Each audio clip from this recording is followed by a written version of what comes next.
According to the United States Department of Agriculture, a government agency which oversees the farming industries, published on a chart on January 31st of 2017, stated that there were over 90 million heads of cattle in the United States alone. Think of the last time you ate a hamburger or drank dairy milk. What you may not think about is the harmful effects that both dairy and beef farms have on the environment. Today I'll be discussing the greenhouse gas emissions that cattle release, their large intake of water, and the effects their manure has on local water resources. I will first begin with the greenhouse gas emissions cattle release, more specifically methane. Cattle release methane through digestion in belches and flatulence as well as in their manure. It has been said that by changing small things in their feed, we can affect the amount of methane they produce. This is according to Penn State Extension, an extension website for their College of Agricultural Sciences, published on August 14, 2017. It also said that by changing things like antibiotics, carbohydrates, and lipids present in their feed, we can change the amount of methane they produce. They also produce methane through their manure. They also produce methane through their manure. Cattle produce 43 to 120 pounds of manure every day, and this is why it's especially important to know how much methane they produce. I will now speak to you about their large water intake. Cattle intake large amounts of water every single day. They need water for things like health and production, and it's required for things like their age, weight, and temperature.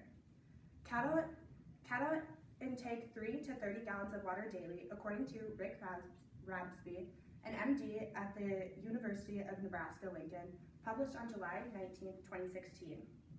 Using 16 gallons for every cow in the United States, that adds up to over 1.4 billion gallons of water drinking by cattle in the United States alone. But it doesn't stop there. When the cattle's age, weight, and temperature of its environment increases, the water intake also needs to increase. Water helps with things like digestion, lubrication of joints, and their eyesight. It is also needed depending on their stage of production that they're in. If they're going through a growth phase, lactating, or reproducing, their consumption needs to up as well. I will now talk to you about the improper management, how the effects with improper management of cattle manure can affect local bodies of water.